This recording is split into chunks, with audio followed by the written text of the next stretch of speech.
लगता होगा कि सर कौन सी बुक से पढ़ा रहे हैं, तो चलिए मैं एक बार और दिखा दूं कि यह बुक जो है न्यू गोल्डन गेस पेपर, ये बहुत अच्छी बुक है क्लास 8 वालों के लिए। यकीन मानिए यह बुक अगर आप पढ़ करके चले जाते हो तो एग्जाम में एक भी क्वेश्चन नहीं छोड़ करके आओगे, बहुत अच्छी बुक है।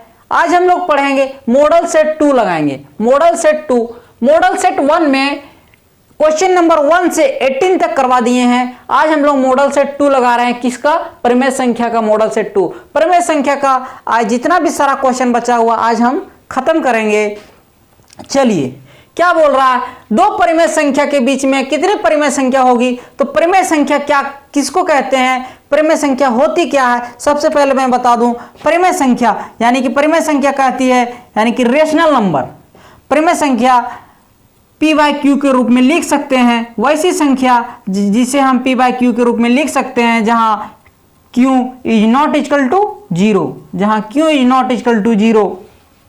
यानी कि बोल रहा है कि आप वैसी संख्या लिखिए जैसे 5। क्या 5 एक रेशनल नंबर है, परिमेय संख्या है? क्योंकि 5 के नीचे कुछ नहीं है तो 1 है, तो p बाई क्यू के रूप में इसे लिखा गया है क्योंकि p बराबर 5 और q बराबर 1। 200 क्या यह परिमेय संख्या है? क्योंकि उसके नीचे कुछ नहीं है तो 1, इसे p बाई क्यू के रूप में लिखा गया है। क्या 2 बाई 5 क्या परिमेय संख्या है? क्योंकि p बराबर 2 और q बराबर 5। क्या 2 बाई 0 परिमेय संख्या है? नहीं, क्योंकि बोल रहा है p बाई क्यू के रूप में लिखा गया हो लेकिन q is not equal to 0, q नहीं 0 होना चाहिए, q 0 के बराबर नहीं होना चाहिए, यानी कि 2 बाई 0 यह रेशनल नंबर परिमेय संख्या नहीं है। चलिए तो हम लोग आगे बढ़ेंगे कि परिमेय संख्या, दो परिमेय संख्या मान लेते हैं कोई भी 1 और 5, तो आप ही बताइए 1 और 5 रेशनल नंबर है, परिमेय संख्या है? क्योंकि इसके नीचे कुछ नहीं तो 1 है, p बाई क्यू के रूप में लिखा गया है। तो 1 और 5 के बीच में परिमेय संख्या पूछ रहा, परिमेय संख्या, दो परिमेय संख्या लीजिए, एक और एक, दो परिमेय संख्या ले लिए। दो परिमेय संख्या के बीच में कितनी परिमेय संख्या होगी? तो 1 और 5 के बीच में कितना संख्या होगी बताइए? छुपा हुआ 2 है, 3 है, 4 है, लेकिन यहाँ एग्जैक्ट नहीं बोल दिया गया है कि 1 और 5 के बीच में कितनी परिमेय संख्या होगी। यदि 1 और 5 के बीच में इसको ना दे करके बोल देता 1 और 5 के बीच में कितनी परिमेय संख्या होगी, तो हम लोग लिखते 1 2 3, 3 परिमेय संख्या होगी। 3 को छिपा हुआ है, 3 ठो छुपा हुआ है, लेकिन इसमें कोई जिक्र नहीं किया गया है, कोई भी संख्या का डिजिट का जिक्र नहीं किया गया है कि दो परिमेय संख्या के बीच में कितनी परिमेय संख्या। यहाँ साफ साफ बोल दिया कि दो ऐसी परिमेय संख्या बताइए, उसके बीच में दो परिमेय संख्या बताइए, दो परिमेय संख्या लीजिए और उसका बीच में कितना परिमेय संख्या होगी। तो हम लोग देखेंगे कि इसमें दो परिमेय संख्या के बीच में कितनी संख्या होगी। यदि फिक्स नंबर बता दे तो हम लोग काउंटिंग करके गिन लेंगे, लेकिन जब दे दिया दो परिमेय संख्या, हो सकता है कितना भी नंबर लिया होगा, हमको मालूम नहीं है, दो परिमेय संख्या के बीच में, तो इसका आंसर हो जाएगा अपरिमित, अनंत। जहां बोले दो परिमेय संख्या सीधा अनंत, इसको इंग्लिश में कहते हैं इन्फिनिटी। ये भी साइन रहे तो इन्फिनिटी यानी कि अनंत ही कहलाता। अपरिमित यानी कि उसको हम परिभाषित नहीं कर सकते हैं, कितना भी परिमेय संख्या हो सकता है। ठीक है, अब आगे बढ़ेंगे।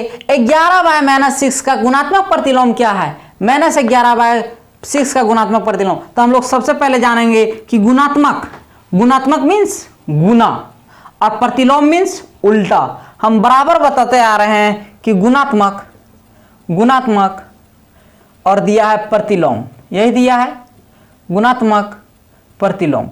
तो गुणात्मक मीन्स गुना और प्रतिलोम मीन्स उल्टा, जिसको बोलते हैं रिवर्स।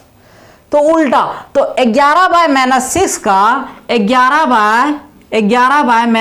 का उल्टा क्या हो जाएगा? उसको उल्टाएंगे हम लोग, पलटाएंगे तो क्या हो जाएगा? -6 बाय 11। इसको पलट रहे हैं संख्या को, -6 बाय 11, तो इसका आंसर हो जाएगा -6 बाय 11। कोई दिक्कत? अब हम लोग आगे बढ़ेंगे। अगला क्वेश्चन क्या बोल रहा है?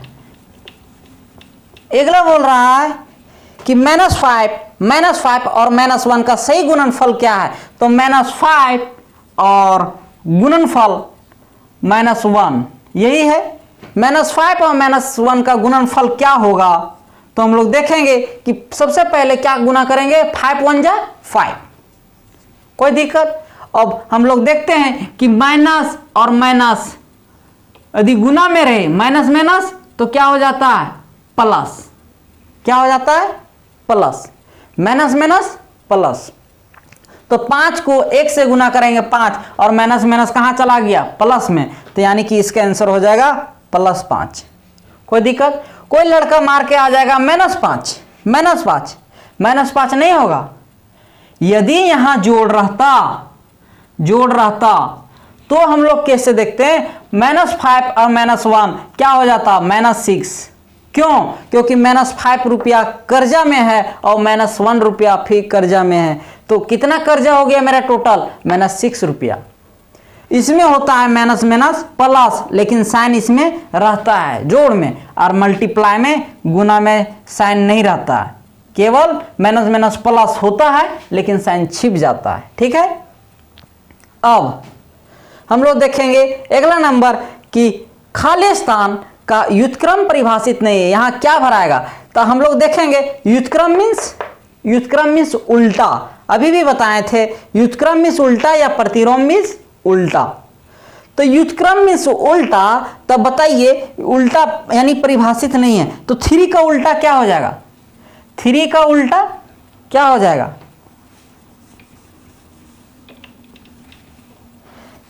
व्युत्क्रम मीन्स उल्टा,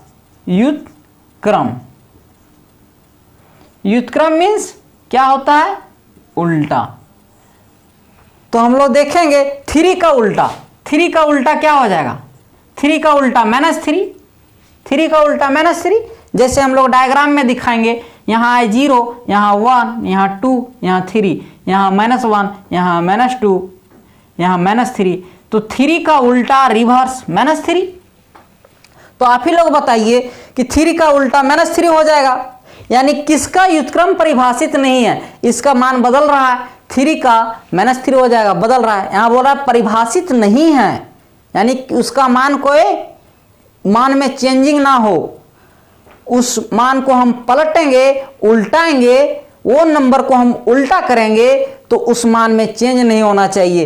क्या -1 को उल्टा करेंगे तो ये हो जाएगा +1, मान में तो चेंज हो जा रहा है, -1 + 1 चेंज हो जा रहा है। 4 को यदि यहाँ 4 रहता तो 4 का क्या हो जाता, पलटाएंगे तो -4, 4 का -4 मान में चेंज हो जा रहा है। 4 रुपया प्लस में है मेरे पास है, अब माइनस मतलब कर्जा हो गया। अब 0 रुपया को पलटाएंगे, 0 को पलटाएंगे तो 0 ही रहेगा, तो कहाँ जाएगा, 0 ही रहेगा, यानी कि यहाँ क्या भराएगा, 0। इसका परिभाषित नहीं है, 0 का व्युत्क्रम परिभाषित नहीं होता, यानी कि 0 को आप पलटेंगे तो उसमें कोई मान में चेंज नहीं हो, उसका मान में चेंज नहीं होगा, चेंजिंग नहीं आएगा। चलिए अब हम लोग आगे देखेंगे कि -5 को 0 से गुना करेंगे तो क्या होगा, यानी -5 और 0 का सही गुणनफल क्या है, तो -5 और 0 का सही गुणनफल। तो हम लोग सबसे पहले जानेंगे, मैं बता दूं आप लोगों को कि कोई भी संख्या हो 0 से जहां गुना होगा बराबर 0 देगा आंसर, और 0 देगा तो यहाँ 0 से गुना करना, वहां माइनस प्लस कुछ नहीं सोचना है, वो 0 से एग्जैक्ट एकदम 0 हो गया। -0 को कहेगा +0, कुछ नहीं, 0 से हम लोग गुना किए तो सीधा 0, तो इसका आंसर हो जाएगा 0। कोई दिक्कत। अब देखेंगे 24 नंबर क्या कहता है, 10 डिवाइड -5 बोल रहा है का सही मान क्या है, तो इसको हम लोग हल करेंगे। 10 भागा -5 को सही मान क्या है, तो इसका नीचे कुछ नहीं तो 1, इसका नीचे कुछ नहीं तो 1, और जब 1 तो 10 भागा 10/1, भागा को हम लोग किस में बदलेंगे, गुना में, भागा को गुना में, जोड़ बदलाता है घटाव में और भागा गुना में, तो भागा का उल्टा गुना, और जब गुना तो इसको उल्टाएंगे 1/-5। कोई दिक्कत। जब हम लोग भागा को गुना में किए कन्वर्ट तो गुना में क्या कहलाता है, संख्या पलट जाता है। तो संख्या पलट गया, 5 1 जा 5, 5 2 जा 10, यानी कि ऊपर क्या आ गया 2 1 जा 2 और नीचे 1 1 1 और माइनस यहाँ है, उसका माइनस यहाँ। तो नीचे 1 का कोई वैल्यू नहीं, नीचे 1 का कोई मान का वैल्यू नहीं, तो 2 और माइनस चला जाएगा ऊपर। नीचे जहां 1 रहे उसका कोई वैल्यू नहीं, तो 1 को हम लोग हटा देंगे, तो आंसर क्या हो जाएगा -2। कोई दिक्कत नहीं। आप लोग इसको इस तरह से भी कर सकते थे। किस तरह से, जैसे देखिए डिवाइड 10 भागा -5 यही है, तो 10 भागा यानी कि नीचे -5, कोई दिक्कत, 10 भागा -5 और 5 दूनी 10, तो 2 और नीचे -1, 5 एकम 5, 5 दूनी 10 और बराबर -2। कोई दिक्कत, इस तरह से भी आप बना सकते हैं। चलिए अगला नंबर क्या कहलाता है, -29 और भागा 29 का सही मान क्या है। -29 भागा 29 का सही मान क्या है, तो हम लोग देखेंगे -29 और भागा मतलब नीचे 29, 29 गया तो -1। कोई दिक्कत, माइनस था इसलिए माइनस लग गया। क्या बोल रहा है, सबसे बड़ी संख्या क्या है। यदि आप लोग मान लीजिए 17 है, 18 है, 7 है और 8 है, यदि इसमें बोलता कि सबसे बड़ी संख्या बताइए तो क्या हो जाएगा 18। क्यों, क्योंकि कोई छोटा भी बच्चा भी देखेगा 17 18 7 8 में बड़ा कौन है 18। और यदि आप माइनस लगा देते हैं तो आप पूछिए उस बच्चा से कि अब सबसे बड़ी संख्या क्या है, कौन है। तो सबसे बड़ी संख्या अब जो इसमें से सबसे छोटी होगा वही सबसे बड़ी बन जाएगा माइनस लगाने के बाद। तो सबसे छोटी का क्या था पहले 7, तो अब बड़ी संख्या ये हो जाएगा। कोई दिक्कत, तो इसका आंसर -7। जहां माइनस लगा हो वो सबसे छोटा संख्या बड़ा संख्या कहलाता है। अब अगला नंबर देखेंगे 27। क्या बोल रहा है, -11 और प्लस -12 का जोड़िए और क्या होगा, का योगफल क्या होगा। तो इसको योगफल को लड़का क्या करेगा, 11 और 12 को जोड़ देगा 23 और 23 में टिक मार करके आ जाएगा।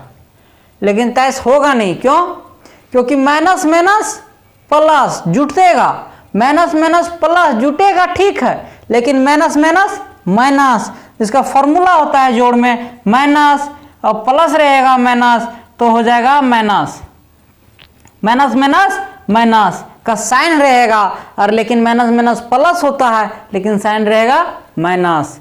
और यदि नहीं समझे तो, और यदि यही गुना में रहता माइनस इंटू माइनस तो क्या हो जाएगा प्लस। कोई दिक्कत।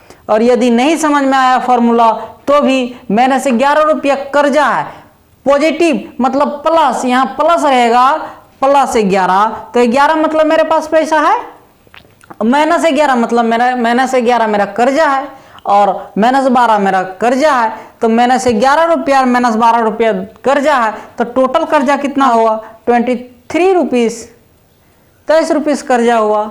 कोई दिक्कत। चलिए अब हम लोग अगला प्रश्न देखते हैं।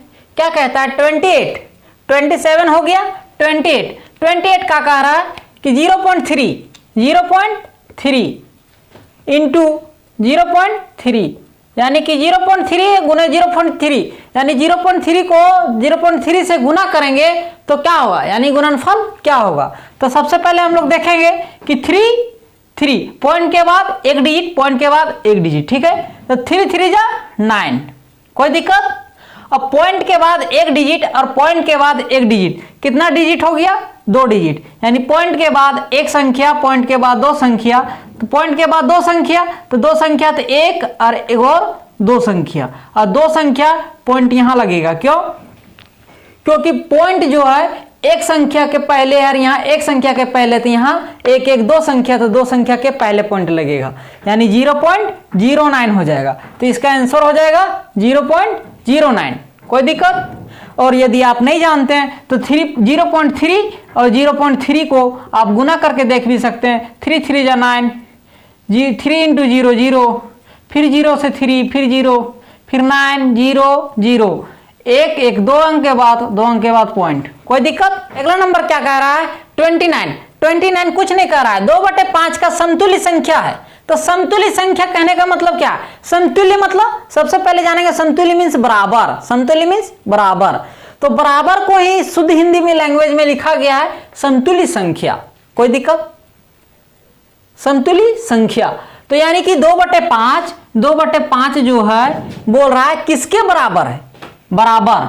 यहां क्या भराएगा? किसके बराबर? तो हम कहेंगे 2/5 किसके बराबर रहेगा? 2/5 का ही। अरे 3 रुपया किसके बराबर है? 3 रुपया का ही। और किसी रुपया का बराबर नहीं हो सकता है। 3 रुपया क्या 4 रुपया के बराबर हो सकता है? नहीं। तो उसी तरह 2/5 किसके बराबर है? 2/5 का। तो समतुल्य संख्या कौन है? तो सबसे पहले देखेंगे 8/20, फिर देखेंगे 1/5, ऑप्शन में क्या है? 8/15, फिर 20/40। तो हम लोग देखेंगे काटेंगे 20 से कम 20, 20 दूनी 40, यहां 4 दूनी 8, 4 पचे 20। तो 2/5 किसके बराबर है? 2/5 का रहता है। तो 2/5 यहां से आ गया, यानी कि 8/20 आंसर। कोई दिक्कत? 30 नंबर क्या कहता है? -20 प्लस 18 का मान होगा। का मान क्या होगा? बराबर वाट। का मान क्या होगा? तो हम लोग देखेंगे -20 रुपया है और 18 रुपया है। तो हम लोग क्या करते हैं? पहले सबसे पहले फॉर्मूला से माइनस प्लस माइनस, और माइनस मीन्स घटता है। तो 20 रुपये में 18 रुपये घटा 2 रुपया। और बड़ा संख्या किसका है? माइनस का। बड़ा संख्या में क्या है? माइनस। तो माइनस आंसर हो गया। और यदि नहीं समझे आप फॉर्मूला से, यदि माइनस, अब यहां रहेगा माइनस प्लस, तो क्या होगा? माइनस। लेकिन यदि फॉर्मूला से नहीं समझे तो कोई दिक्कत नहीं। सबसे पहले हम दिखाएंगे कि -20 और प्लस 18। माइनस मतलब कर्जा, और -20 रुपया कर्जा है, और 18 रुपया मतलब प्लस, मतलब मेरे पास है, जेब में है। तो -20 रुपया जब कर्जा है और 18 रुपया मेरे पास है, तो हम क्या करेंगे? कर्जा को चुकती करेंगे, खत्म करेंगे। तो 18 रुपया हम दे दिए, तो कितना कर्जा बच गया? 2 रुपया। कोई दिक्कत? 2 रुपया। अगला नंबर क्या कहता है? 1/2, 1/2 और 1/4 और 1/4 के मध्य एक परिमेय संख्या बताइए। क्या भराएगा? 3/8 भराएगा कि 1/8 भराएगा कि ऑप्शन नंबर सी भराएगा कि ऑप्शन नंबर डी भराएगा? कौन भराएगा? बहुत अच्छा क्वेश्चन है, मोस्ट इंपॉर्टेंट। तो 1/4 और 1/2 और 1/4 के मध्य एक परिमेय संख्या। मध्य एक परिमेय संख्या। मध्य मीन्स बीच में। तो मध्य कहने का मतलब बीच। बीच क्या होता है? बीच। तो मध्य मीन्स बीच का संख्या। तो इसके 1/2 और 1/4 के बीच में, 1/2 और 1/4 के बीच में क्या संख्या भराएगा? 3/8 है, मध्य संख्या परिमेय संख्या है, या फिर 1/8 है, या फिर ऑप्शन नंबर सी है, ऑप्शन नंबर डी है इसके बीच में। तो हम लोग चेक करेंगे कि 1/2 कुछ नहीं करेंगे, 1/2 सिंपल लिख देंगे, फिर 1/4 यही है। 1/2 1/4 कोई दिक्कत नहीं। अब हम लोग देखेंगे कि इस दोनों के बीच में क्या है? यहां 2 है, यहां 4 है। पहला नंबर है, क्वेश्चन मेरा यही था। पहला नंबर यहां लिखें, दूसरा नंबर यहां लिखें। अब हमको सबसे पहले क्या करेंगे? 1/2 है, 1/4 है। सबसे पहले हर को सेम करेंगे, हर को सेम करेंगे। और हर को सेम करने के लिए क्या किया जाता है? ये 4 यहां गुना कर देंगे और ये 2 यहां गुना कर देंगे। कोई दिक्कत? तब हर सेम हो जाएगा। देखो 2 चौके 8, 2 चौके 8, और यहां 4 दूनी 8। कोई दिक्कत? और जब यहां हम 2 से गुना किए, तो नीचे जब 2 से गुना किए तो ऊपर वाला भी कहेगा हमको भी तो 2 से गुना करो। जब यहां 4 से गुना किए तो ये भी ऊपर वाला कहेगा हम 4 से, तो हमको भी तो गुना करो। तो 4 एकम 4 और यहां 2 एकम 2। अब बताओ कि अब इसके बीच में मध्य परिमेय संख्या बताइए। तो 8 नीचे वाला हर मिल गया, कोई दिक्कत नहीं। और जब मिल गया तो ऊपर वाला चेक करेंगे, ऊपर वाला चेक करेंगे 2 है और वहां 4 है। तो बताइए 2 और 4 के बीच में क्या आता है? 3। यानी कि 2/8 के बाद क्या हो जाएगा? 2/8 के बाद 3/8। 8 है नीचे तो 8 नीचे। तो इसका ऑप्शन हो जाएगा 3/8 है ऑप्शन नंबर ए। कोई दिक्कत कि 1/2 और 1/3, 1/2 और 1/3 के मध्य, 1/2 और 1/3 के मध्य परिमेय संख्या, इसके बीच में मध्य परिमेय संख्या निकालिए, मध्य परिमेय संख्या निकालिए। तो हम लोग कुछ नहीं करेंगे, 1/2 सिंपल, 1/2 और यहाँ 1/3, यही है। 1/2 लिख दिए, 1/3 लिख दिए, यही था। इसके बीच में पूछ रहा है कौन सा परिमेय संख्या है, कौन सा परिमेय संख्या है। ऑप्शन नंबर ए भराएगा कि बी भराएगा कि सी भराएगा कि इनमें से कोई नहीं, हम लोग चेक करेंगे। चलिए सबसे पहले हर को सेम करते हैं, हर को सेम करते हैं। तो यहाँ 3 है तो यहाँ 3 और यहाँ 2 है तो इसका हर में 2। अब ये 2 से गुना किए तो ये भी बोलेगा हमको 2 से गुना कीजिए, ये 3 से गुना किए तो हर में अंश भी बोलेगा हमको भी 3 से गुना कीजिए। यहाँ हो जाएगा 3 एकम 3, यहाँ 3 2 जा 6, यहाँ 2 एकम 2, 3 2 जा 6। अब बताइए कि 3 और इसके और इसके बीच में मध्य संख्या क्या है। ये तो सेम मिल गया, ये सेम मिल गया, कोई दिक्कत नहीं। जब सेम बराबर मिल गया तब हम लोग देखेंगे 2 और यहाँ 3, यानी 2 है और यहाँ 3 है, तो 2 और 3 के बीच में क्या है, कोई परिमेय संख्या पॉइंट में है। तो पॉइंट में हम लोग लेंगे नहीं क्योंकि ऑप्शन में पॉइंट में दिया नहीं। तब हम लोग क्या करेंगे, अब यहाँ जब ऑप्शन नहीं मिला तब हम लोग क्या करेंगे, देखिए सबसे पहले अब ऑप्शन से छाटते हैं। जब नहीं मिल रहा, यहाँ 6 है, यहाँ 6 है, यहाँ 12 है, तो 6 हम लोग करके देखें, 6 में नहीं मिला। अब हम लोग 12 में करके देखेंगे, तो यहाँ 12 है नीचे, तो हम लोग यहाँ देखेंगे कितना से गुना करेंगे, 4 से। जब 4 से गुना किए 12, ये भी कहेगा हमको भी 4 से गुना कीजिए, 4 एकम 4। इसको 12 बनाएंगे तो इसको कैसे गुना करेंगे, 6 से, 6 एकम 6, 6 दूनी 12। अब ये दोनों के बीच में परिमेय संख्या निकालेंगे हम लोग। ये नीचे नीचे वाला तो मिल गया, तो नीचे वाला तो सेम होगा, ठीक है। अब 6 और 4 के बीच में मध्य संख्या क्या है, 5, तो 5/12 ऑप्शन नंबर ए भराएगा, कोई दिक्कत। अब हम लोग देखते हैं 33 नंबर, अगला नंबर क्वेश्चन देखते हैं। 1 और 2 के बीच एक परिमेय संख्या बताइए। तो बोल रहा है 1 और 2 के बीच में यहाँ क्या परिमेय संख्या, 1 और 2 के बीच में, यहाँ था बट्टा में था, यहाँ है सिंपल 1 और 2 के बीच में। अब बताइए परिमेय संख्या कौन है, ये ऑप्शन नंबर ए है कि बी है कि सी है कि डी है। अब इसको कैसे छाटेंगे, आपका मर्जी। आप जब इस तरह से बनाना चाह रहे हैं तो इस तरह से बना सकते हैं, 1 और इसके नीचे कुछ नहीं था 1 और ये है 2, 1 और 2 लिख दिए। अब इसके नीचे कुछ नहीं तो 1, इसके नीचे कुछ नहीं तो 1। अब ये बोलेगा कि 1 और 2 के बीच में, तो हम यहाँ से 2 से गुना करते हैं, यहाँ 2 से गुना करते हैं, यहाँ 2 से, यहाँ 2 से, 2 एकम 2, यहाँ 2 एकम 2, और यहाँ 2 दूनी 4 और 2 एकम 2, कोई दिक्कत। अब बताइए इस दोनों के बीच में मध्य परिमेय संख्या क्या है। 2 मिल गया तो नीचे 2, और 2 और 4 के बीच में क्या होता है 3, यानी कि ऑप्शन नंबर ए 3/2 परिमेय संख्या हो गया। और यदि आपको इस तरह से नहीं निकालना है, ये कोई दिक्कत। दूसरा तरीका क्या है, 1 और 2 के बीच में परिमेय संख्या पूछा है, 1 और 2 के बीच में, तो आप ऑप्शन से छाट के देखिए कि 3/2 यानी 2 से भागा दे रहे हैं, किसमें 3 में भागा दीजिए, 2 एकम 2, यहाँ बच गया 1, पॉइंट दिए 0, 2 पचे 10, कितना आया, इसको भागा करने पर कितना आया 1.5। तो क्या 1.5 1 और 2 के बीच में है, 1.5 क्या 1 और 2 के बीच में है, 1.5 है, क्योंकि 1 और 2 के बीच में 1 यहाँ 0 और यहाँ 2, तो 1 और 2 के बीच में देखिए 1.5 है, 1 पॉइंट यहाँ रहता है 1.1, 1.2, 1.3, 1.4, 1.5, 1.6, 1.7, कहाँ तक जाता है 1.9 तक, यानी कि 1.5 यहाँ है, 1.5 कहाँ है, यहाँ है, यानी इसके बीच में परिमेय संख्या है, ऑप्शन नंबर ए। आप इस तरह से भी छाट के देख सकते हैं। अब इसको भाग दे करके देखिएगा, सपोज दैट, तो देखिए 2 से भागा देंगे 1 में, नहीं जा रहा, पॉइंट दिए 0, 2 पचे 10, कितना आया 0.5, 0.5 आया। तो क्या 0.5 1 और 2 के बीच में है, 0.5 यहाँ है, यानी कि ऑप्शन नंबर बी नहीं होगा। तीन, तीन एक और दो के बीच में है, तीन दो के बाद है तीन, यानी ये भी नहीं होगा। ऑप्शन नंबर कौन होगा? ए। आपका मर्जी, आप किसी तरह से भी बना सकते हैं। हम दो मेथड बताएं, दोनों मेथड में जो ये अच्छा लगे वो आप यूज करके बना सकते हैं। नेक्स्ट क्वेश्चन क्या कह रहा है? 1/x, 1/x जहां है, जहां x is not equal to 0, इसको पढ़ते हैं x is not equal to 0, यानी x 0 के बराबर नहीं होगा। बाकी 1 2 3 4 5 6 सब कुछ लिख सकते हैं, लेकिन 0 नहीं लिख सकते हैं। का व्युत्क्रम है, का व्युत्क्रम है।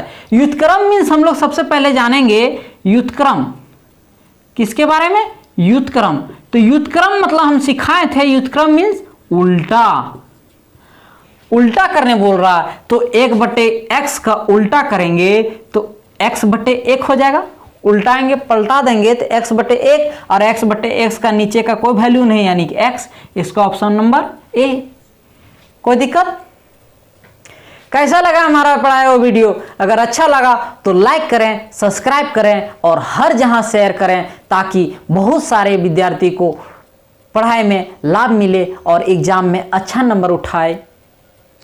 यकीन मानिए मेरे दोस्त, अगर मेरा पढ़ाया हुआ 10 सेट आप पूरा कर लेते हैं तो मैथ में कोई 95 प्लस करने से कोई स्कोर नहीं रोक सकता।